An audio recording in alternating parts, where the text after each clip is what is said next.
ಓಂ ಶ್ರೀ ಗುರು ಸಿದ್ಧಲಿಂಗಾಯ ನಮಃ. ಓಂ ಶ್ರೀ ಗುರು ಗಣೇಶ ಮಹಾಕಾಮೇಶ್ವರಿಭ್ಯಾಯ ನಮಃ. ಸಮಸ್ತ ಪವರ್ ಟಿವಿ ವೀಕ್ಷಕ ಬಾಂಧವರಿಗೂ ಸಿದ್ಧಲಿಂಗೇಶ್ವರ ಗದ್ದುಗೆ ಮಠದ ಸಕಲ ಭಕ್ತರಿಂದ ಶಿಷ್ಯರೊಂದಕ್ಕೆಲ್ಲ ವೈಶಾಖ ಪೌರ್ಣಿಮೆಯ ಬುದ್ಧ ಪೌರ್ಣಿಮೆಯ ಮತ್ತು ಕೂರ್ಮಾವತಾರದ ಹುಣ್ಣಿಮೆಯ ಶುಭಾಶೀರ್ವಾದಗಳನ್ನು ಸಕಲರಿಗೂ ತಿಳಿಸುತ್ತಾ ಈ ವೈಶಾಖ ಪೌರ್ಣಿಮೆಯ ಮಹತ್ವವನ್ನು ತಿಳಿದುಕೊಳ್ಳೋಣ ಬನ್ನಿ ವೀಕ್ಷಕರೇ. ಏನಿದರ ಮಹತ್ವ? ಈ ಪೌರ್ಣಿಮೆ ಯಾವಾಗ ಪ್ರಾರಂಭ ಆಗುತ್ತೆ, ಯಾವಾಗ ಮುಕ್ತಾಯ ಆಗುತ್ತೆ? ಈ ಪೌರ್ಣಿಮೆಯಲ್ಲಿ ಸುಲಭವಾಗಿ ಸರಳ ರೀತಿಯಿಂದ ನಾವುಗಳು ಏನನ್ನ ಮಾಡಬಹುದು? ಆ ಪರಮಾತ್ಮನ ಅನುಗ್ರಹಕ್ಕೆ ಪಾತ್ರರಾಗಬಹುದು. ಏನನ್ನ ಮಾಡಿದರೆ ಸರ್ವ ಸಂಕಷ್ಟಗಳಿಂದಲೂ ಪರಿಹಾರ ಆಗುವಂಥ ಮಾರ್ಗ ಸಿಗುತ್ತಾ? ಏಕೆಂದರೆ ಎಷ್ಟೋ ಪೌರ್ಣಿಮೆಗಳನ್ನು ನೀವುಗಳೆಲ್ಲ ನೋಡಿಬಿಟ್ಟಿದ್ದೀರಾ. ಆದರೆ ಈ ಪೌರ್ಣಿಮೆಯಲ್ಲಿ ಏನನ್ನು ಮಾಡಬೇಕು? ಬನ್ನಿ, ಎಲ್ಲವೂ ಸನಾತನ ಪರಂಪರೆಯಲ್ಲಿ ನಿಮಗೆ ತಿಳಿಸ್ತಾ ಬರ್ತೀನಿ. ಬನ್ನಿ, ಈ ವೈಶಾಖ ಪೌರ್ಣಿಮೆ ಇದೇ 11ನೇ ತಾರೀಕು ಮೇ 2025 ರಾತ್ರಿ 8 ಗಂಟೆ 1 ನಿಮಿಷಕ್ಕೆ ಪ್ರಾರಂಭ ಆಗುತ್ತೆ. ಅಂದರೆ ಭಾನುವಾರ 8 ಗಂಟೆ 1 ನಿಮಿಷಕ್ಕೆ ಪ್ರಾರಂಭ ಆಗಿ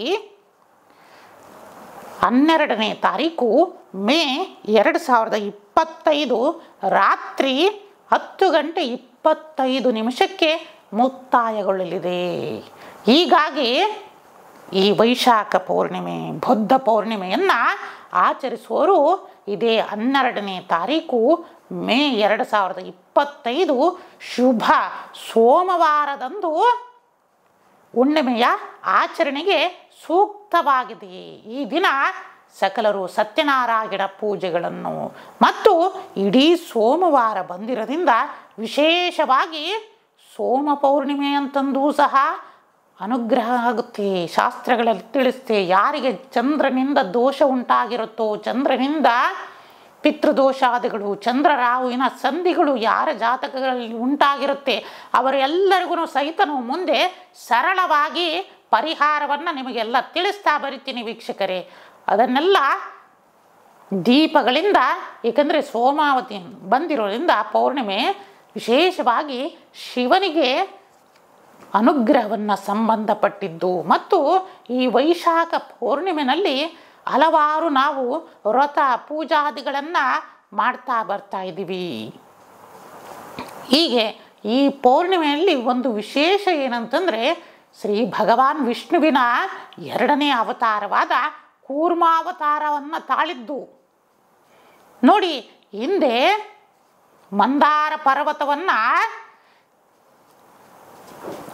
ಸಮುದ್ರದಲ್ಲಿ ಇಟ್ಟು ಅಮೃತಕ್ಕೋಸ್ಕರ ಮಂಥನವನ್ನು, ಸಮುದ್ರ ಮಂಥನವನ್ನು ಮಾಡ್ತಾ ಇರ್ತಾರೆ. ಶ್ರೀಯ ಕರುಣೆ ಉಂಟಾಗಬೇಕು, ಆ ಮಹಾಲಕ್ಷ್ಮಿಯ ಕರುಣೆ ಉಂಟಾಗಬೇಕು ಅಂತಂದು ಆ ದೂರ್ವಾಸರ ಶಾಪದ ನಿವಾರಣೆಗೋಸ್ಕರ ಭಗವಂತನ ಮಾರ್ಗದರ್ಶನದಲ್ಲಿ ಇಂತಹ ಸಮುದ್ರ ಮಂಥನ ಕಾರ್ಯ ನಡೀತಾ ಇರುತ್ತೆ. ಇಂತಹ ಸಮುದ್ರ ಮಂಥನ ಕಾರ್ಯವನ್ನು ಮಾಡ್ತಾ ಇರಬೇಕಾದ್ರೆ ಆ ಬೆಟ್ಟವೇ ಕುಸಿದು ಹೋದಾಗ ಆ ಬೆಟ್ಟವನ್ನು ಮತ್ತೀಗೆ ಮುಳುಗೋಗ್ತಾ ಇದೆ. ಇಂತಹ ಸಮಯದಲ್ಲಿ ಮುಳುಗೋಯ್ತಂದ್ರೆ ಹೇಗಪ್ಪ ಅಂತಂದೇಳಿ ಎಲ್ಲ ದೇವಾನುದೇವತೆಗಳೆಲ್ಲರೂ ಸಹ ಆಪದ್ಬಾಂಧವನಾದ ಶ್ರೀಹರಿಯ ಬಳಿಯಲ್ಲಿ ಪ್ರಾರ್ಥನೆಯನ್ನು ಮಾಡ್ತಾರೆ. ಇಂತಹ ಪ್ರಾರ್ಥನೆಯನ್ನು ಮಾಡಿದಾಗ ಭಗವಂತ ಅವರೆಲ್ಲರಿಗೂ ಸಹ ಅಭಯವನ್ನು ನೀಡಿ ಸಮುದ್ರ ಕಾರ್ಯ ಯಶಸ್ವಿಯಾಗುತ್ತೆ, ಅಮೃತ ದೇವತೆಗಳಿಗೆ ದೊರೆಯುತ್ತೆ ಅಂತಂದೇಳಿ ಅಭಯವನ್ನು ನೀಡಿ ಕ್ಷಣ ಮಾತ್ರದಲ್ಲಿ ಆ ಎಲ್ಲವನ್ನ ಭಾರವನ್ನು ಹೊರುವಂತಹ ಶಕ್ತಿಯಾದ ಕೂರ್ಮಾವತಾರವನ್ನು ತಾಳ್ತಾನೆ. ನೋಡಿ, ಕೂರ್ಮ ಅಂದ್ರೇ ಆಮೆ. ಅಂದರೆ ಆಮೆಯ ಮೇಲಿನ ಪದರವನ್ನು ನೋಡಿ, ಅಂದರೆ ಎಂತಹ ರಕ್ಷಣೆ ಇರುತ್ತೆ ಆಮೆಯ ಮೇಲಿನ ರಕ್ಷಾ ಕವಚ. ಅಂತಹ ಆಮೆಯನ್ನು ಕೂರ್ಮಾವತಾರವನ್ನು ಧರಿಸಿ ಭಗವಂತ ತನ್ನ ಬೆನ್ನ ಮೇಲೆ ಆ ಮಂದಾರ ಪರ್ವತವನ್ನು ಉಳಿದುಕೊಳ್ತಾರೆ. ಅಂತಹ ಭಾರವನ್ನು ತಡೆದು ದೇವತೆಗಳಿಗೋಸ್ಕರ ಆ ಕೂರ್ಮಾವತಾರವನ್ನು ತಾಳಿ ಲೋಕೋದ್ಧಾರವನ್ನು ಮಾಡಿದ ಸುದಿನವೇ ಈ ವೈಶಾಖ ಪೌರ್ಣಿಮೆ. ಇಂತಹ ನೋಡಿ, ಕೂರ್ಮಾವತಾರವನ್ನು ತಾಳಿದಾನೆ. ನಂತರ ವಿಶೇಷವಾಗಿ ಸೋಮವಾರ ಬಂದಿರೋದು. ಇನ್ನು ಇದನ್ನು ಬುದ್ಧ ಪೌರ್ಣಿಮಾ ಅಂತಂದು ಹೇಳ್ತಾರೆ. ನೋಡಿ, ಬುದ್ಧನ ಸಾಕ್ಷಾತ್ ಭಗವಾನ್ ವಿಷ್ಣುವಿನ ಅವತಾರವಾದ ಬುದ್ಧನ ಅವತಾರವನ್ನು ಧರಿಸಿ ಇಡೀ ದೇವಾನುದೇವತೆಗಳಿಗೆ ಜ್ಞಾನವನ್ನು ಧರ್ಮೋಪದೇಶವನ್ನು ಮಾಡಿದ ಸುದಿನ. ಈ ದಿನ ಬುದ್ಧನಿಗೆ ಅಮೃತತ್ವದ ಜ್ಞಾನ ಉಂಟಾಗ್ತಾ ಹೋಗುತ್ತೆ ಮತ್ತು ದೇವತೆಗಳಿಗೂ ಸಹ ಆ ಅಮೃತತ್ವ ಜ್ಞಾನವನ್ನು ನೀಡಿದ ಸುದಿನವೇ ಈ ವೈಶಾಖ ಪೌರ್ಣಿಮೆ. ಎಷ್ಟೆಲ್ಲ ಮಹತ್ವವೂ ಇದೆ ನೋಡಿ ಇಂತಹ ವೈಶಾಖ ಪೌರ್ಣಿಮೆಯ ಮಹತ್ವವನ್ನು. ಬನ್ನಿ ವೀಕ್ಷಕರೇ, ಇಂತಹ ಸುದಿನದಲ್ಲಿ ನಾವುಗಳು ಏನನ್ನು ಮಾಡಬೇಕು ಅಂತಂದರೆ 12ನೇ ತಾರೀಕು ಸೋಮವಾರ ಬ್ರಾಹ್ಮಿ ಮುಹೂರ್ತದಲ್ಲೇ ಅಭ್ಯಂಜನ ಸ್ನಾನವನ್ನು ಮಾಡಬೇಕು ಮತ್ತು ಕುಲದೇವತೆಯ ಆರಾಧನೆಯನ್ನು ಮಾಡಬೇಕು. ಮತ್ತು ವಿಶೇಷವಾಗಿ ಸೋಮವಾರ ಬಂದಿರೋದ್ರಿಂದ ಭಗವಾನ್ ಶ್ರೀಮನ್ ಮಹಾಗಣಪತಿಗೆ ಕೆಂಪು ವಸ್ತ್ರವನ್ನು ಸಮರ್ಪಣೆಯನ್ನು ಮಾಡಿ ಗಣೇಶನಿಗೆ ಮೋದಕದ ನೈವೇದ್ಯವನ್ನು ಮಾಡಬೇಕು. ಕಾರಣ ಸ್ವಾತಿ ನಕ್ಷತ್ರದ 3ನೇ ಪಾದದಲ್ಲಿ ಈ ಹುಣ್ಣಿಮೆ ಪ್ರಾರಂಭವಾಗಿರೋದು ಇಂದಿನ ದಿನ 11ನೇ ತಾರೀಕು ರಾತ್ರಿ 8 ಗಂಟೆ 1 ನಿಮಿಷ ಆಗಿರೋದ್ರಿಂದ ಸ್ವಾತಿ ನಕ್ಷತ್ರದ 3ನೇ ಪಾದದಲ್ಲಿ ಈ ಪೌರ್ಣಿಮೆ ಪ್ರಾರಂಭವಾಗಿರೋದ್ರಿಂದ ಗಣೇಶನಿಗೆ ಮೋದಕದ ನೈವೇದ್ಯವನ್ನು ಮಾಡಿ ಗಣೇಶನಲ್ಲಿ ಯಾರ್ಯಾರಿಗೆ ಉದ್ಯೋಗದ ಪ್ರಾಪ್ತಿ ಬೇಕು ಅಂತಂದಿರುತ್ತೋ ಅಂಥವರು ಗಣೇಶನಿಗೆ 21 ದೀಪದ ಆರತಿಯನ್ನು ಮಾಡುವುದರಿಂದ ಯಶಸ್ವಿಯಾಗ್ತಾರೆ. ಅವರ ಅಭಿಷ್ಟಗಳು ಉದ್ಯೋಗ ಪ್ರಾಪ್ತಿಗಳು ಸಹ ಈ ಪೌರ್ಣಿಮೆಯಲ್ಲಿ ಉಂಟಾಗ್ತಾ ಬರುತ್ತೆ. ಇನ್ನು ತಂದೆ ತಾಯಿಗಳಿಂದ ಆಶೀರ್ವಾದವನ್ನು ಪಡೆಯಿರಿ ಮತ್ತು ನಿಮ್ಮ ಗುರುಗಳಿಗೆ ವಸ್ತ್ರದಾನವನ್ನು ಮಾಡಬೇಕು.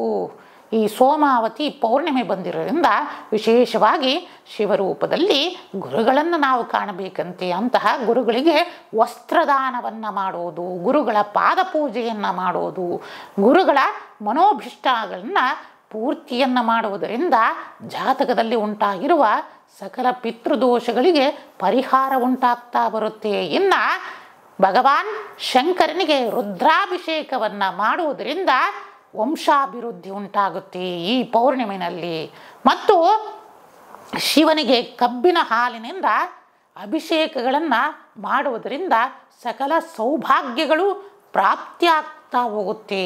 ಮತ್ತು ಈ ದಿನ ಅಭಿಜಿನ್ ಮುಹೂರ್ತದಲ್ಲಿ ಲಲಿತಾ ಸಹಸ್ರನಾಮವನ್ನು ಪಾರಾಯಣವನ್ನು ಮಾಡುವುದರಿಂದ ಯಾರ್ಯಾರಿಗೆ ವಿವಾಹದಲ್ಲಿ ವಿಘ್ನಗಳು ಉಂಟಾಗ್ತಾ ಇರುತ್ತೆ ಮತ್ತು ವಿವಾಹ ವಿಚ್ಛೇದನಗಳು ಆಗ್ತಾ ಇರುತ್ತೆ ಅಂತಹ ದೋಷಗಳು ನಿವಾರಣೆ ಆಗಬೇಕಂದ್ರೆ ಅಭಿಜಿನ್ ಮುಹೂರ್ತದಲ್ಲಿ ಲಲಿತಾ ಸಹಸ್ರನಾಮವನ್ನು ಪಾರಾಯಣ ಮಾಡುವುದರಿಂದ ವಿಶೇಷವಾದ ಅನುಗ್ರಹವನ್ನು ಪಡಿತಾ ಹೋಗ್ತೀರಾ. ಇನ್ನು ಸಂಜೆಯಲ್ಲಿ ವಿಶೇಷವಾಗಿ ವಿಷ್ಣು ಸಹಸ್ರನಾಮಗಳನ್ನು ಪಾರಾಯಣವನ್ನು ಮಾಡುವುದು, ಸಂಜೆಯಲ್ಲಿ ಲಕ್ಷ್ಮೀನಾರಾಯಣರ ಆರಾಧನೆಯನ್ನು ಮಾಡುವುದು ಮತ್ತು ಲಕ್ಷ್ಮೀನಾರಾಯಣರಿಗೆ ಮತ್ತು ಪಾರ್ವತಿ ಪರಮೇಶ್ವರರಿಗೆ ಮತ್ತು ನಿಮ್ಮ ಕುಲದೇವರಿಗೆ ಅಕ್ಕಿ ಪಾಯಸವನ್ನು ನೈವೇದ್ಯವನ್ನು ಮಾಡುವುದರಿಂದ ವಿಶೇಷವಾದ ಅನುಗ್ರಹವನ್ನು ಮಹಾಲಕ್ಷ್ಮಿಯೇ ಅನುಗ್ರಹವನ್ನು ಕೊಡ್ತಾ ಹೋಗ್ತಾಳೆ. ವೀಕ್ಷಕರೇ, ಈ ದಿನ ನಾವು ಆ ಅಮ್ಮನನ್ನು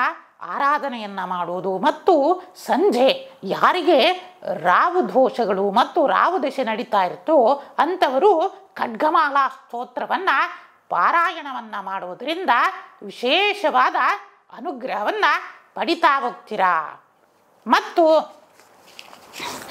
ಪುಣ್ಯ ನದಿಗಳಲ್ಲಿ ಸ್ನಾನವನ್ನು ಮಾಡುವುದು ಮತ್ತು ಸಮುದ್ರ ತೀರಗಳಲ್ಲಿ ಸ್ನಾನವನ್ನು ಮತ್ತು ದಾನ ಧರ್ಮಾದಿಗಳನ್ನು ಮಾಡುವುದು, ಗೋಪೂಜೆಯನ್ನು ಮಾಡುವುದು ಮತ್ತು ಗೋಗ್ರಾಸಗಳನ್ನು ನೀಡುವುದರಿಂದ ವಿಶೇಷವಾದ ಪುಣ್ಯ ಸಂಪಾದನೆಯನ್ನು ಮಾಡ್ತಾ ಬರ್ತೀರಾ. ಇನ್ನು ಪೌರ್ಣಿಮೆ ಸೋಮವಾರ ಸಿಕ್ಕಿದ್ರಿಂದ ಪಿತೃಕಾರ್ಯಗಳನ್ನು ಮಾಡುವುದು, ಶ್ರಾದ್ದ ಕರ್ಮಗಳನ್ನು ಮಾಡುವುದು ಮತ್ತು ಪಿತೃತರ್ಪಣಾಣಿಗಳಿಂದ ಪಿತೃದೇವತೆಗಳ ಅನುಗ್ರಹ ಉಂಟಾಗ್ತಾ ಹೋಗುತ್ತೆ. ಈ ದಿನ ನಾವು ಮಾಡುವ ಸಕಲ ದಾನ ಧರ್ಮಗಳು, ಯಜ್ಞ ಯಾಗಾದಿಗಳು ಸಹ ಅಕ್ಷಯವಾದ ಪುಣ್ಯವನ್ನು ಕೊಡ್ತಾ ಹೋಗುತ್ತೆ. ಸದಾ ಶಿವಸ್ಮರಣೆಯನ್ನು ಈ ದಿನ ಮಾಡುವುದರಿಂದ ಶಿವನ ಅನುಗ್ರಹ ಉಂಟಾಗ್ತಾ ಹೋಗುತ್ತೆ. ಮತ್ತು ವಿಶೇಷವಾಗಿ ಪೌರ್ಣಿಮೆ ವೃಶ್ಚಿಕ ಲಗ್ನದಲ್ಲಿ ಪ್ರಾರಂಭ ಆಗಿರೋದು ಮತ್ತು ಮೀನದಲ್ಲಿ ಶನಿ ಮತ್ತು ರಾಹುವಿನ ಸಂಯೋಗ ಆಗಿರೋದ್ರಿಂದ ಮತ್ತು ಇದೇ ಮೇ 14ರಂದು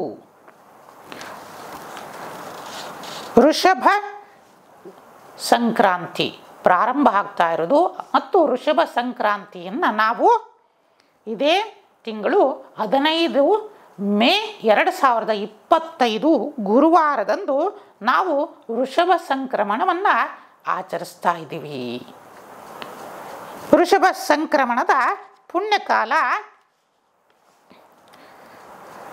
5:54 ಪ್ರಾರಂಭವಾಗಿ ಮಧ್ಯಾಹ್ನ 12:16 ಈ ವೃಷಭ ಸಂಕ್ರಮಣದ ಪುಣ್ಯಕಾಲ ಇರುತ್ತೆ. ಇದೇ 15ನೇ ತಾರೀಕು ಮತ್ತು ಮಹಾಪುಣ್ಯಕಾಲ ಬೆಳಿಗ್ಗೆ 5:54 ಪ್ರಾರಂಭವಾಗಿ 8:02 ಪುಣ್ಯಕಾಲ ಇರುವುದರಿಂದ ಈ ಪುಣ್ಯಕಾಲದಲ್ಲಿ ಸಮುದ್ರ ಸ್ನಾನಗಳು, ಪುಣ್ಯ ನದಿಗಳ ಸ್ನಾನವನ್ನು ಮಾಡುವುದು, ಪಿತೃತರ್ಪಣಾದಿಗಳನ್ನು ನೀಡುವುದು ಮತ್ತು ಯಾಗ ಯಜ್ಞಾದಿಗಳನ್ನು ಮಾಡೋದು, ಸೂರ್ಯನಾರಾಯಣರ ಅರ್ಚನೆಯಿಂದ ಮತ್ತು ಸೂರ್ಯೋಪಾಸನೆಯಿಂದ ಮತ್ತು ಸೂರ್ಯಾಷ್ಟಕವನ್ನು ಆ ದಿನ ತಪ್ಪದಲ್ಲೇ ಪ್ರತಿಯೊಬ್ಬರೂ ಪಠಣೆಯನ್ನು ಮಾಡುವುದರಿಂದ ಸಕಲ ಸೌಭಾಗ್ಯಗಳನ್ನು ಸಹ ಪಡಿತಾ ಹೋಗ್ತೀರಾ. ಬನ್ನಿ ವೀಕ್ಷಕರೇ, ಈ ವೈಶಾಖ ಪೌರ್ಣಿಮೆ ಮತ್ತು ನಾವು ಈ ವೃಷಭ ಸಂಕ್ರಮಣದ ಬಗ್ಗೆ ತಿಳಿದುಕೊಂಡ್ವಿ. ಮತ್ತು ಈಗ ಶನಿ ಮತ್ತು ರಾಹು ಮತ್ತು ವೃಷಭಕ್ಕೆ ರವಿ ಅಂದರೆ ನವಗ್ರಹಗಳ ರಾಜ ಇದೇ 15ರಂದು ಪ್ರವೇಶ ಮಾಡೋದ್ರಿಂದ ಇಡೀ ಜಾಗತಿಕವಾಗಿ ಮತ್ತು ನಮ್ಮ ದೇಶದ ಮೇಲೆ ಮತ್ತು ನಮ್ಮ ಕರ್ನಾಟಕದಲ್ಲಿ ಯಾವ ರೀತಿಯಿಂದ ಫಲಾಫಲಗಳನ್ನು ನೀಡ್ತಾ ಹೋಗ್ತಾನೆ ಅಂತಂದರೆ ಇದೇ ಮೇ 14-15 ನಂತರ ಉದ್ವಿಗ್ನತೆಗಳು ಉಂಟಾಗ್ತಾ ಬರುತ್ತೆ, ಯುದ್ಧ ಭೀತಿಗಳು ಪ್ರಾರಂಭ ಆಗ್ತಾ ಹೋಗುತ್ತೆ. ಮತ್ತು ಶನಿ ರಾಹುವಿಂದ ಅಂತಂದರೆ ಶಾಪಗ್ರಸ್ತ ಯೋಗ, ಪಿಶಾಚ ಯೋಗ ಅಂತಂದು ನಿಮಗೆ ಹಿಂದಿನಿಂದಲೂ ಸಹ ತಿಳಿಸ್ತಾ ಬರ್ತಾ ಇದ್ದೀವಿ.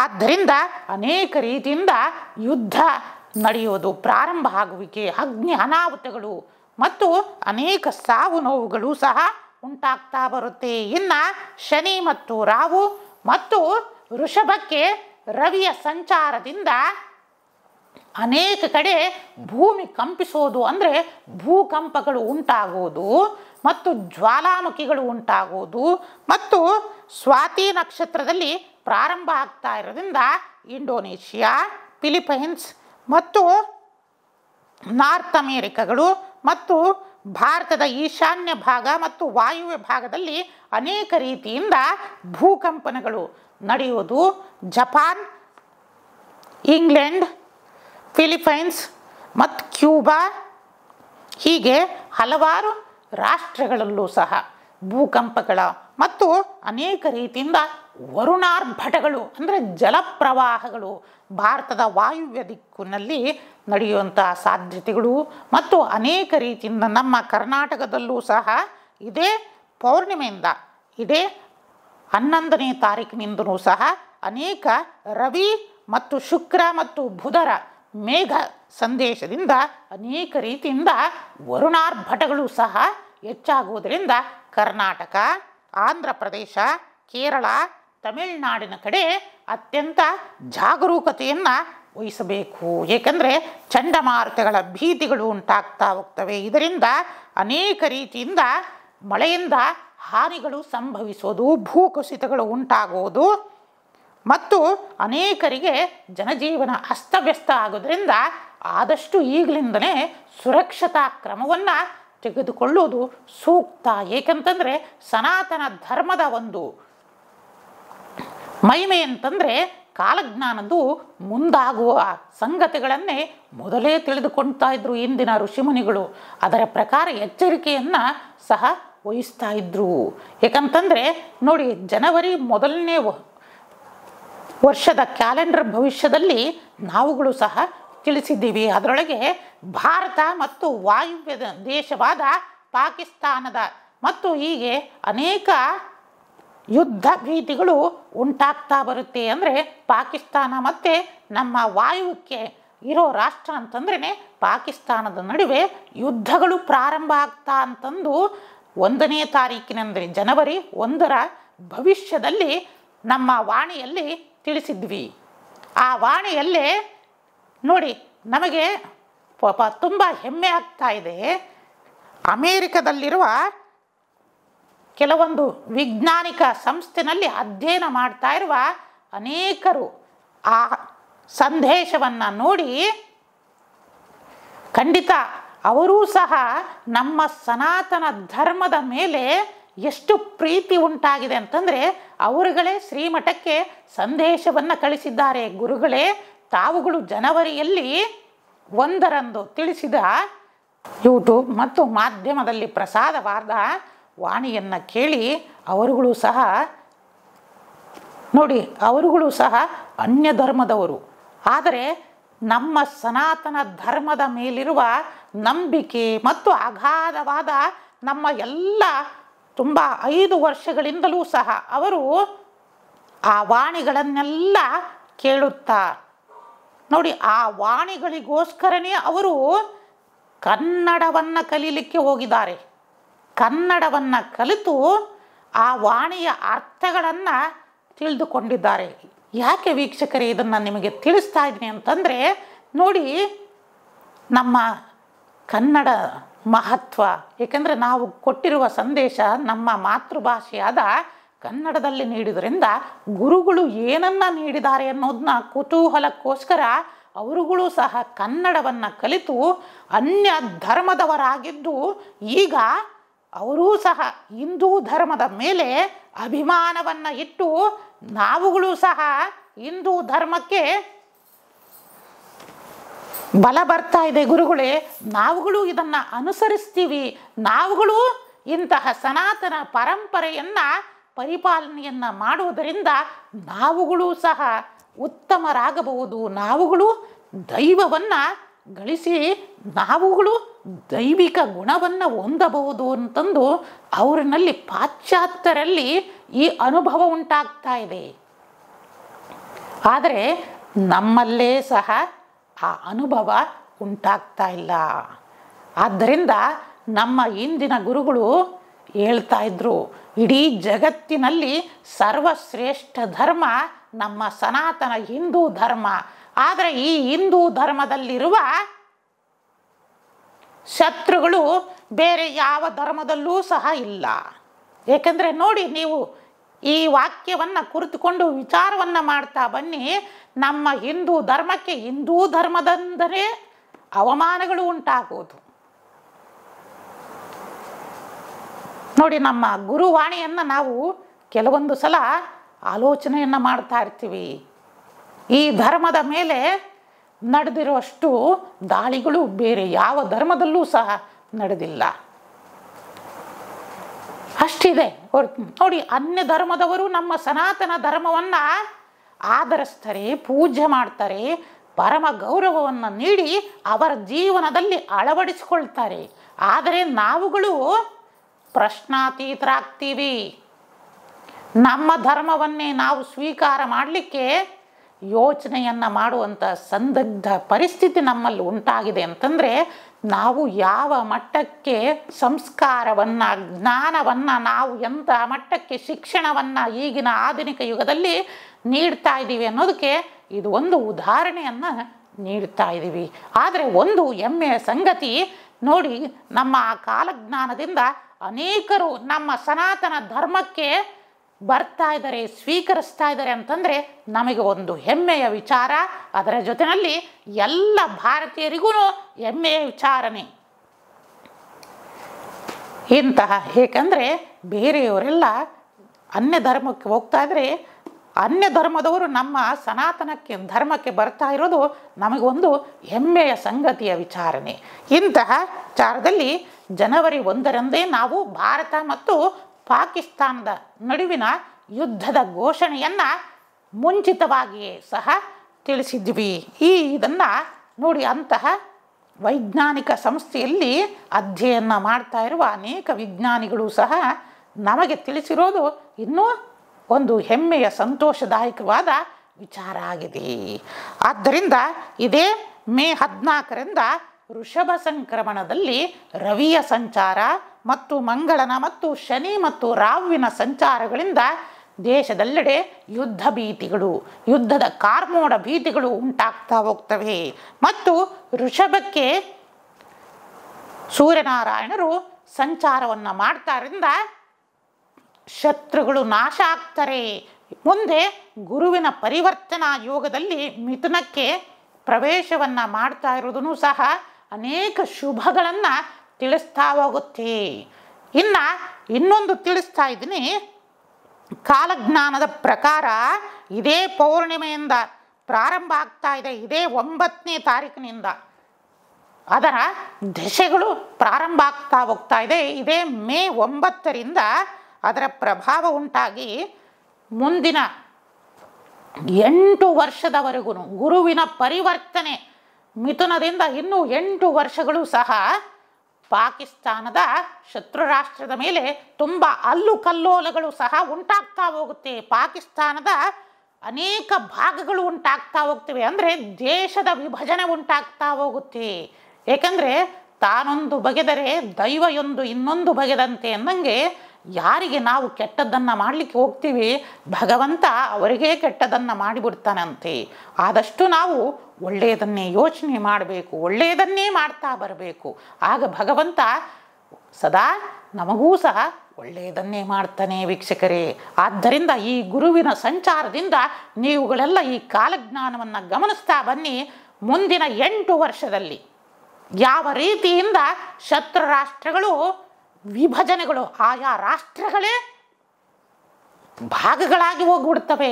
2 ಭಾಗ, 3 ಭಾಗ, 4 ಭಾಗಗಳಾಗಿ ಅವರವರನ್ನಲ್ಲೇ ಸಹ ಯುದ್ಧಗಳು ಏರ್ಪಾಡುವಂತಹ ಸಂದಿಗ್ಧ ಪರಿಸ್ಥಿತಿಗಳು ಉಂಟಾಗ್ತಾ ಹೋಗ್ತವೆ. ಆದ್ದರಿಂದ ನಾವು ಭಾರತೀಯರೆಲ್ಲ, ಹೆಮ್ಮೆಯ ಭಾರತೀಯರಿಗೆಲ್ಲ ಇದು ಖುಷಿಯ ಸಂದೇಶ ಉಂಟಾಗುತ್ತೆ ಅಂತಂದು ನಾನು ಭಾವಿಸಿದ್ದೀನಿ ಕಾಲಜ್ಞಾನದ ಪ್ರಕಾರ. ಏಕೆಂದರೆ ಹೆಮ್ಮೆಯ ಭಾರತೀಯರು ಯಾರು ಕೆಚ್ಚೆದೆಯ ನಮ್ಮ ಭಾರತೀಯರಿರ್ತಾರಲ್ಲ ಅವರಿಗೆಲ್ಲರಿಗೂ ಇದು ಖುಷಿಯ ಸಂದೇಶ ಉಂಟಾಗುತ್ತೆ. ಇನ್ನು ಶನಿ ಮತ್ತು ರಾಹುವಿಂದ ಅನೇಕ ಶಾಪಗ್ರಸ್ತ ಯೋಗ, ಪಿಶಾಚ ಯೋಗ ಇರೋದ್ರಿಂದ ರಾಷ್ಟ್ರವ್ಯಾಪಿ ಮತ್ತು ಜಗತ್ತಿನೆಲ್ಲೆಡೆ ಅನೇಕ ಜ್ವಾಲಾಮುಖಿಗಳು, ಅಗ್ನಿ ಅನಾಹುತಗಳು, ಸಿಡಿಲಿನಿಂದ ತೊಂದರೆಗಳು ಉಂಟಾಗೋದು ಮತ್ತು ವರುಣಾರ್ಭಟಗಳು ಮೂಡೋದು ಮತ್ತು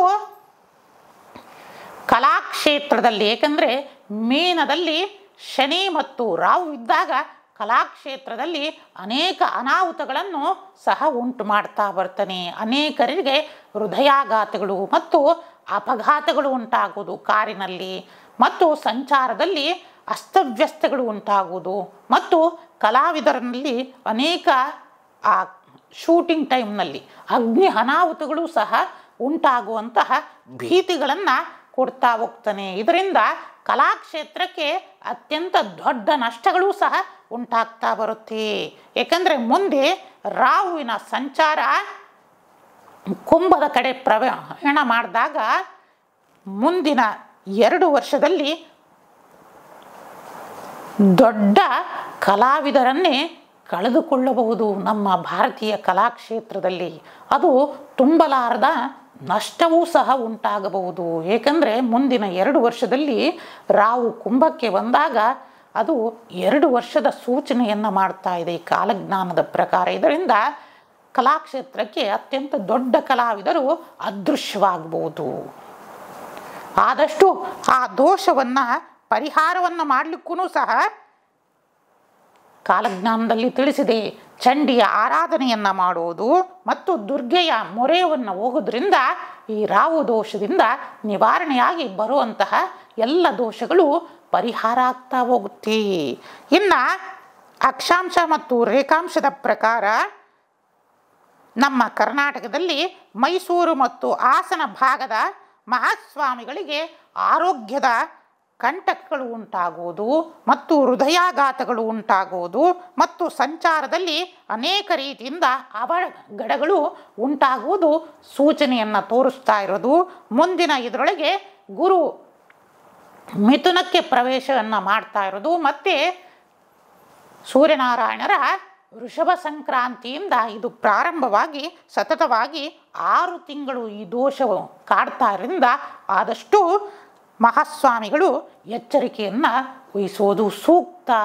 ಮತ್ತು ನಮ್ಮ ಮಲೆನಾಡಿನ ಭಾಗದ ಅನೇಕ ಶ್ರೇಷ್ಠ ಜಗದ್ಗುರುಗಳು ಸಹ ಅನೇಕ ಎಚ್ಚರಿಕೆಯನ್ನು ವಹಿಸೋದು ಸೂಕ್ತ. ಏಕೆಂದರೆ ಅಕ್ಷಾಂಶ ಮತ್ತು ರೇಖಾಂಶದ ಪ್ರಕಾರ ಮತ್ತು ಶನಿ ಮತ್ತು ರವಿ ಮತ್ತು ಗುರುವಿನ ಆಧಾರದಿಂದ ಅನೇಕ ಧಾರ್ಮಿಕ ಕ್ಷೇತ್ರದ ಮುಖಂಡರುಗಳು ಸಹ ಎಚ್ಚರಿಕೆಯನ್ನು ವಹಿಸೋದು ಸೂಕ್ತ. ಅತ್ಯಂತ ಶ್ರೇಷ್ಠ ಜಗದ್ಗುರುಗಳು, ಶ್ರೇಷ್ಠ ಧಾರ್ಮಿಕ ಮಹಾಸ್ವಾಮಿಗಳು ಸಹ ತಮ್ಮ ಆರೋಗ್ಯದ ಕಡೆ ಗಮನವನ್ನು ವಹಿಸುವುದು ಸೂಕ್ತ. ಮತ್ತು ರೈಲು ಸಂಚಾರದಲ್ಲಿ ಆದಷ್ಟು ಎಚ್ಚರಿಕೆಯನ್ನು ಮೇಷರಾಶಿಯವರು ಮತ್ತು ಕರ್ಕರಾಶಿಯವರು ಸಹ ಎಚ್ಚರಿಕೆಯನ್ನು ವಹಿಸುವುದು ಸೂಕ್ತ. ರೈಲಿನ ಸಂಚಾರದಲ್ಲಿ ಮೇಷ ಮತ್ತು ಕರ್ಕರಾಶಿಯವರು ಎಚ್ಚರಿಕೆಯನ್ನು ವಹಿಸಿ. ಇನ್ನು ಸಿಂಹರಾಶಿಯ ಬಟ್ಟೆಯ ವ್ಯಾಪಾರಿಗಳು, ಸಿಂಹರಾಶಿ ಮತ್ತು ಕುಂಭರಾಶಿಯ ಬಟ್ಟೆಯ ವ್ಯಾಪಾರಿಗಳು ಆದಷ್ಟು ನಿಮ್ಮ ವ್ಯಾಪಾರದ ಕಡೆ ಮತ್ತು ಅಂಗಡಿಯ ಕಡೆ ಗಮನವನ್ನು ವಹಿಸುವುದು ಸೂಕ್ತ. ಏಕೆಂದರೆ ಮುಂದಿನ ದಿನಮಾನಗಳಲ್ಲಿ ಅಗ್ನಿ ಅನಾಹುತದ ಸೂಚನೆಯನ್ನು ನೀಡ್ತಾ ಇರೋದ್ರಿಂದ ಆದಷ್ಟು ಅಗ್ನಿಗೆ ಸಂಬಂಧಪಟ್ಟ ವಸ್ತುಗಳಿಂದ ನಿಮ್ಮ ಅಂಗಡಿಯಲ್ಲಿ ಸುರಕ್ಷತೆಯನ್ನು ಕಾಪಾಡಿಕೊಳ್ಳುವುದು ಸೂಕ್ತ. ಮತ್ತು ವಾಹನ ಚಲಿಸುವಾಗ ವೃಶ್ಚಿಕ ರಾಶಿಯವರು ಎಚ್ಚರಿಕೆಯನ್ನು ವಹಿಸುವುದು ಸೂಕ್ತ. ವೃಶ್ಚಿಕ ಮತ್ತು ತುಲಾ ರಾಶಿಯವರು ಸಹ ವಾಹನ ಚಲಿಸುವಾಗ ಎಚ್ಚರಿಕೆಯನ್ನು ವಹಿಸೋದು ಸೂಕ್ತ. ಏಕೆಂದರೆ ಈ ದೋಷಗಳು ಇನ್ನೂ ವಾಹನ ಚಲಿಸುವವರಿಗೆ 4 ತಿಂಗಳು 8 ದಿನ ಇರುವುದರಿಂದ ಆದಷ್ಟು ಎಚ್ಚರಿಕೆಯನ್ನು ವಹಿಸೋದು ಸೂಕ್ತ. ಇನ್ನು 2022 ಮತ್ತು 2023 ನಾವು POK ಬಗ್ಗೆ ತಿಳಿಸಿದ್ವಿ. 2025 ನಮ್ಮ ಭಾರತದ ಭಾಗವೇ ಆಗಿದ್ದು, ನಮ್ಮ ಅಖಂಡ ಭಾರತದ ಭಾಗವಾದ ನಮ್ಮ POK ಮತ್ತೆ ನಮ್ಮ ಭಾರತಕ್ಕೆ ಸೇರುತ್ತೆ ಅಂತಂದು ನಾವು ಇಂದಿನ ಕಾಲಜ್ಞಾನದಲ್ಲೇ ತಿಳಿಸಿದ್ವಿ. ಏಕೆಂದರೆ ನಮ್ಮ ಭಾರತದ ಭಾಗ ಅದು. ಹೀಗಾಗಿ ನಮ್ಮ ದೇಶದ ಭಾಗ ಮತ್ತೆ ನಮ್ಮ ಭಾಗಕ್ಕೆ ಅಧಿಕೃತವಾಗಿ ಸೇರುವಂತಹ ಕಾಲ ಹತ್ತಿರ ಬರ್ತಾ ಇದೆ. ಏಕೆಂದರೆ ನೋಡಿ, ಇವನ್ನೆಲ್ಲ ಅನ್ಯ ದೇಶದ ವೈಜ್ಞಾನಿಕವಾದಲ್ಲಿ ಸ್ಟಡಿ ಮಾಡ್ತಾ ಇರುವ ಅನೇಕ ಸೈಂಟಿಸ್ಟ್ಗಳು ನಮ್ಮ ಈ ಕಾಲಜ್ಞಾನವನ್ನು ಪ್ರತಿಯೊಂದೂ ಸಹಿತನು ಅಧ್ಯಯನವನ್ನು ಮಾಡಿ ಅವರುಗಳು ಸಹಿತನು ಶ್ರೀಮಠಕ್ಕೆ ಸಂದೇಶವನ್ನು ಕಳಿಸಿದ್ದಾರೆ. ನಾವುಗಳು ಸಹ ಕಾಲಜ್ಞಾನ ನೋಡಿ, ಸನಾತನ ಪರಂಪರೆಯಲ್ಲಿ ಎಂತಹ ಅದ್ಭುತ ಗುರುಗಳೇ ಅಂತಂದು ಅವರುಗಳೇ ತಿಳಿಸ್ತಾ ಇದ್ದಾರೆ. ನೋಡಿ, ಈಗ ಪರಿಸ್ಥಿತಿಯೂ ಸಹ ಅದೇ ರೀತಿಯಿಂದ ನಡೀತಾ ಇದೆ. ಆದಷ್ಟು ನೀವೆಲ್ಲರೂ ಸಹ ಭಗವಂತನಲ್ಲಿ ಕೇಳಿಕೊಳ್ಳೋಣ, ಈ POK ಮತ್ತೆ ಅಧಿಕೃತವಾಗಿ ನಮ್ಮ ದೇಶಕ್ಕೆ ಆಗಲಿ ಅಂತಂದೇಳಿ ನೀವೆಲ್ಲರೂ ಕೇಳಬೇಕು ತಾನೇ. ಏಕೆಂತಂದರೆ ಹೆಮ್ಮೆಯ ಭಾರತೀಯರಿಗೆ ಇದು ಸಂತೋಷದಾಯಕವಾದ ವಿಚಾರ. ಆದ್ದರಿಂದ ಪ್ರತಿಯೊಂದು ಪೂಜೆ ಪುನಸ್ಕಾರಗಳಲ್ಲೂ ಸಹ ನಾವುಗಳು ಭಾರತಾಂಬೆಯ ಬಗ್ಗೆ ಕೇಳಿಕೊಳ್ಳೋಣ. ನಮ್ಮ POK ಇಡೀ 25 ಆಗಬೇಕು ಅಂತಂದು ಇದರ ಬಗ್ಗೆ ನಾವು ಪ್ರಸ್ತಾಪವನ್ನು ಸಹ ಮಾಡಿದ್ದೀವಿ 23 ಮತ್ತು ಇದೇ ಜನವರಿಯಲ್ಲೂ ಸಹ ಆದಷ್ಟು. ಏಕೆಂದರೆ ಕಾಲಜ್ಞಾನದ್ದು ವೃಷಭಕ್ಕೆ ವೃಷಭದಿಂದ ಗುರು ಮಿಥುನಕ್ಕೆ ಸಂಚಾರ ಆದಾಗ ಕೆಲವೊಂದು ಲೋಪಗಳು ಆಗಬಹುದು. ಆದರೆ ಆ ಲೋಪಗಳನ್ನೆಲ್ಲ ಸರಿ ಮಾಡಿ ಆದಷ್ಟು ಇದೇ ವರ್ಷದಲ್ಲಿ ಮುಂದೂಡದಲ್ಲೇ ಈ ವರ್ಷದಲ್ಲಿ ಇತ್ಯರ್ಥವಾಗಲಿ ಅಂತಂದೇಳಿ ಭಗವಂತನಲ್ಲಿ ಪ್ರಾರ್ಥಿಸೋಣ. ಏಕೆಂದರೆ ಕಾಲಜ್ಞಾನ ಹೇಳ್ತಾ ಇರೋದಕ್ಕಿಂತನೂ ನಾವು ಪ್ರಾರ್ಥನೆಯನ್ನು ಮಾಡೋಣ ಅಂತಂದು ಕೇಳ್ತಾ, ಮತ್ತು ಈ ವೈಶಾಖ ಪೌರ್ಣಿಮೆಯಲ್ಲಿ ಇದೇ ಸಂಜೆಯಲ್ಲಿ ಸರಳ ರೀತಿಯಿಂದ ನಾವುಗಳು 12 ರಾಶಿಯವರು ಸಹ ಯಾವ ರೀತಿಯಿಂದ ಸರಳ ಉಪಾಯಗಳನ್ನು ಮಾಡಿದರೆ ಸಾಕ್ಷಾತ್ ಆ ಮಹಾಲಕ್ಷ್ಮಿಯ ಕೃಪೆಗೆ ನಾವು ಪಾತ್ರರಾಗಬಹುದು ಅಂತಂದು ಕಾಲಜ್ಞಾನದಲ್ಲಿ ವಿಶೇಷವಾಗಿ ತಿಳಿಸ್ತಾ ಇದೆ. ಇಂತಹ ಸರಳ ಉಪಾಯವನ್ನು ಅಂದರೆ ದೀಪಗಳನ್ನು ಹಚ್ಚುವುದರಿಂದ ಆ ದೋಷಗಳು ನಿವಾರಣೆಯಾಗಿ ನಿಮ್ಮ ಅಭಿಷ್ಟಗಳು, ಯಾರಿಗೆ ಉದ್ಯೋಗದ್ದು ಋಣಬಾಧೆ ಇರುತ್ತೆ ಎಲ್ಲವೂ ಸಹ ಕಳೆದು ಸತ್ಸಂತಾನಗಳು ಮತ್ತು ಅಷ್ಟೈಶ್ವರ್ಯಗಳು ಪ್ರಾಪ್ತಿಯಾಗುತ್ತೆ ಅಂತಂದು ತಿಳಿಸ್ತಾ ಬರುತ್ತಾ ಇದೆ. ಬನ್ನಿ ಅವನ್ನೆಲ್ಲ ತಿಳಿದುಕೊಳ್ಳೋಣ. ಮೊದಲನೆಯದಾಗಿ ಮೇಷರಾಶಿ. ಮೇಷರಾಶಿಯವರು ಸಂಜೆ ಎಳ್ಳೆಣ್ಣೆಯ ದೀಪವನ್ನು ಬೆಳಗಿ ಭಗವಂತನಿಗೆ ಪ್ರಾರ್ಥನೆಯನ್ನು ಮಾಡಿ ಮಹಾಲಕ್ಷ್ಮಿಯ ಪ್ರಾರ್ಥನೆಯನ್ನು ಸಲ್ಲಿಸುವುದರಿಂದ ವಿಶೇಷವಾದ ಲಕ್ಷ್ಮಿ ಕೃಪೆಗೆ ಪಾತ್ರರಾಗ್ತಾ ಹೋಗ್ತೀರಾ ಮೇಷರಾಶಿಯವರು. ಇನ್ನು ವೃಷಭ ರಾಶಿ. ವೃಷಭ ರಾಶಿಯವರು ತುಪ್ಪದ ದೀಪವನ್ನು ಬೆಳಗಿ ನಾರಾಯಣನ ಸ್ಮರಣೆಯಿಂದ ಅಭಿಷ್ಟ ಸಿದ್ಧಿಯನ್ನು ಪಡೆಯಬಹುದು ಅಂತಂದು ಕಾಲಜ್ಞಾನದಲ್ಲಿ ತಿಳಿಸ್ತಾ ಇದ್ದಾರೆ. ಇನ್ನು ಮಿಥುನ ರಾಶಿಯವರು. ಮಿಥುನ ರಾಶಿಯವರು ಅನೇಕ ಸಂಕಷ್ಟಗಳಿಂದ ಪರಿತಪಿಸ್ತಾ ಇದ್ದಾರೆ. ಇಂಥವರು ಕೊಬ್ಬರಿ ಎಣ್ಣೆಯಿಂದ ದೀಪವನ್ನು ಬೆಳಗಿ ಹಯಗ್ರೀವ ಸ್ತೋತ್ರವನ್ನು ಮಾಡುವುದರಿಂದ ಸಕಲ ಅಭಿಷ್ಟಗಳನ್ನು ಪಡಿತಾ ಹೋಗ್ತೀರಾ. ಇನ್ನು ಕರ್ಕರಾಶಿ. ಕರ್ಕರಾಶಿಯವರು ಸಾಸಿವೆ ಎಣ್ಣೆಯ ದೀಪವನ್ನು ಬೆಳಗಿ ಸುಬ್ರಹ್ಮಣ್ಯನ ಆರಾಧನೆಯನ್ನು ಮಾಡುವುದರಿಂದ ಸಕಲ ಸೌಭಾಗ್ಯಗಳನ್ನು ಸಹ ಪಡಿತಾ ಹೋಗ್ತೀರಾ. ಸಿಂಹರಾಶಿ. ಸಿಂಹರಾಶಿಯವರು ತುಪ್ಪದ ದೀಪವನ್ನು ಬೆಳಗಿ ರುದ್ರದೇವರ ಆರಾಧನೆಯನ್ನು ಮಾಡುವುದು, ರುದ್ರಾಷ್ಟಕವನ್ನು ಪಠನೆಯನ್ನು ಮಾಡುವುದರಿಂದ ಸಕಲ ಸಂಕಷ್ಟಗಳಿಂದಲೂ ಸಹ ಪಾರಾಗ್ತೀರಾ ಅಂತಂದು ತಿಳಿಸ್ತಾ ಇದೆ. ಇನ್ನು ಕನ್ಯಾರಾಶಿ. ಕನ್ಯಾರಾಶಿಯವರು ಬೇವಿನ ಎಣ್ಣೆಯ ದೀಪವನ್ನು ಬೆಳಗಿ ದುರ್ಗಾಷ್ಟಕವನ್ನು ಪಠನೆಯನ್ನು ಮಾಡುವುದರಿಂದ ಸಕಲ ಸಂಕಷ್ಟಗಳಿಂದ ಪಾರಾಗ್ತಾ ಬರ್ತೀರಾ. ತುಲಾರಾಶಿ. ತುಲಾರಾಶಿಯವರು ಇಪ್ಪೆ ಎಣ್ಣೆಯಿಂದ ದೀಪವನ್ನು ಬೆಳಗಿ ಸುಬ್ರಹ್ಮಣ್ಯ ಸ್ತೋತ್ರ, ಸುಬ್ರಹ್ಮಣ್ಯ ಭುಜಂಗ ಸ್ತೋತ್ರವನ್ನು ಪಠನೆಯನ್ನು ಮಾಡುವುದರಿಂದ ಸಕಲ ಅಭಿಷ್ಟೆಯನ್ನು ಪಡಿತಾ ಹೋಗ್ತೀರಾ. ವೃಶ್ಚಿಕ ರಾಶಿ. ವೃಶ್ಚಿಕ ರಾಶಿಯರು ಎಳ್ಳೆಣ್ಣೆ ದೀಪವನ್ನು ಬೆಳಗಿ ನಾಗರಾಜ ಸ್ತೋತ್ರವನ್ನು ಪಠನೆಯನ್ನು ಮಾಡುವುದು, ನಾಗರಾಜ ಅಷ್ಟೋತ್ತರವನ್ನು ಪಠನೆಯನ್ನು ಮಾಡುವುದರಿಂದ ಸಕಲ ಸೌಭಾಗ್ಯಗಳನ್ನು ಪ್ರಾಪ್ತಿ ಉಂಟಾಗ್ತಾ ಹೋಗುತ್ತೆ. ನಿಮ್ಮ ಶತ್ರುಗಳಿಗೆ ಹಿನ್ನಡೆ ಉಂಟಾಗ್ತಾ ಹೋಗುತ್ತೆ. ಇನ್ನು ಧನುಸ್ ರಾಶಿ. ಧನುರಾಶಿಯವರು ಹರಳೆಣ್ಣೆಯ ದೀಪವನ್ನು ಬೆಳಗಿ ಕುಲದೇವರ ಆರಾಧನೆಯನ್ನು ಮಾಡುವುದು, ಕುಲದೇವರಿಗೆ ಪಾಯಸದ ನೈವೇದ್ಯವನ್ನು ಮಾಡುವುದರಿಂದ ವಿಶೇಷ ಅನುಗ್ರಹವನ್ನು ಪಡಿತಾ ಹೋಗ್ತೀರಾ. ಇನ್ನು ಮಕರ ರಾಶಿ. ಮಕರ ರಾಶಿಯವರು ಸೂರ್ಯಕಾಂತಿಯ ಎಣ್ಣೆಯಿಂದ ದೀಪವನ್ನು ಬೆಳಗಿ ಶ್ರೀ ಗಣೇಶನನ್ನು ಆರಾಧನೆಯನ್ನು ಮಾಡುವುದರಿಂದ ವಿಶೇಷ ಅಭಿಷ್ಟವನ್ನು ಪಡಿತಾ ಹೋಗ್ತೀರಾ. ಇನ್ನು ಕುಂಭರಾಶಿ. ಕುಂಭರಾಶಿಯವರು ಕಡಲೆಕಾಯಿ ಎಣ್ಣೆ ಅಂದರೆ ಶೇಂಗಾ ಎಣ್ಣೆಯಿಂದ ದೀಪವನ್ನು ಬೆಳಗಿ ಸರಸ್ವತಿ ಅಷ್ಟೋತ್ತರವನ್ನು ಪಠನೆಯನ್ನು ಮಾಡುವುದರಿಂದ ವಿಶೇಷ ಧನಲಾಭಗಳು ಉಂಟಾಗ್ತಾ ಹೋಗ್ತದೆ. ಇನ್ನು ಮೀನರಾಶಿ.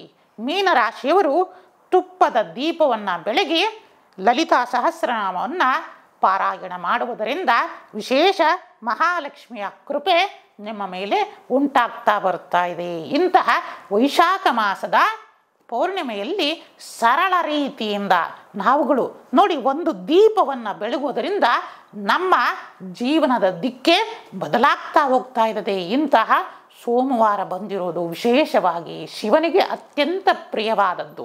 ಈ ದೀಪವನ್ನು ಬೆಳಗಿ ರಾತ್ರಿ ಚಂದ್ರದೇವರಿಗೆ ಆರತಿಯನ್ನು ಮಾಡಿ, ಚಂದ್ರದೇವರಿಗೆ ಆರತಿಯನ್ನು ಮಾಡೋದರಿಂದ ಮನೆಯಲ್ಲಿ ಸಕಲ ಸೌಭಾಗ್ಯಗಳು ಸಹ ಪ್ರಾಪ್ತಿ ಉಂಟಾಗ್ತಾ ಹೋಗುತ್ತೆ ಅಂತಂದು ನಿಮ್ಮೆಲ್ಲರಿಗೂ ಸಹಿತನು ತಿಳಿಸಿ, ಚಂದ್ರದೇವರಿಗೆ ಹಾಲಿನಿಂದ ನೈವೇದ್ಯವನ್ನು ಮಾಡಿ ಮತ್ತು ಕ್ಷೀರ ಅರ್ಘ್ಯವನ್ನು ನೀಡುವುದರಿಂದ ವಿಶೇಷ ಧನಪ್ರಾಪ್ತಿಗಳು ಮತ್ತು ಚಂದ್ರದೇವರ ದೋಷದ ಎಲ್ಲ ಪಿತೃದೋಷ ಇರಲಿ ಮತ್ತು ಸಕಲ ದೋಷಗಳು ಸಹ ನಿವಾರಣೆಯಾಗಿ ಭಗವಂತನ ಅನುಗ್ರಹ ನಿಮ್ಮ ಮೇಲೆ ಉಂಟಾಗ್ತಾ ಹೋಗುತ್ತೆ ಅಂತಂದು ತಿಳಿಸಿ, ನಾವುಗಳು ಈ ಹುಣ್ಣಿಮೆ ಮತ್ತು ಈ ವೃಷಭ ಸಂಕ್ರಮಣದ ಸಂಪೂರ್ಣ ಮಾಹಿತಿಯನ್ನು ಸಹ ತಿಳಿದಿದ್ದೀವಿ. ಆದಷ್ಟು ನಾವು ಈ ಹುಣ್ಣಿಮೆಯಿಂದ ಹಿಡಿದು ಈ ವೃಷಭ ಸಂಕ್ರಾಂತಿಯವರೆಗೂ ಸಹ ಗೋವುಗಳ ಆರಾಧನೆಯನ್ನು ಮಾಡಿ, ಸಾಧ್ಯವಾದಷ್ಟು ಪ್ರತಿದಿನ ಗೋವುಗಳಿಗೆ ಗೋಗ್ರಾಸವನ್ನು ನೀಡುವುದು, ಗೋವುಗಳಿಗೆ ಆಹಾರವನ್ನು ನೀಡುವುದರಿಂದ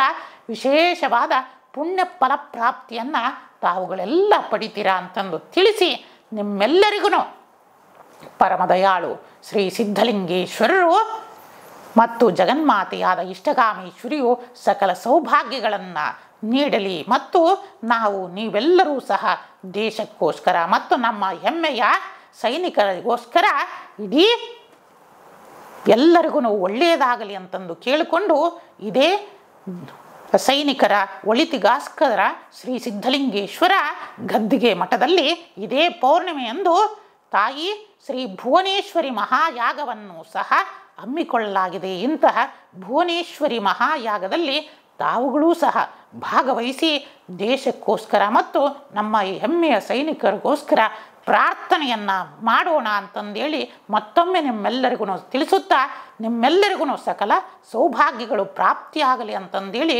ಮತ್ತೊಮ್ಮೆ ಆಶೀರ್ವದಿಸುತ್ತಾ, ಓಂ ನಮಃ ಶಿವಾಯ, ಓಂ ನಮಃ ಶಿವಾಯ.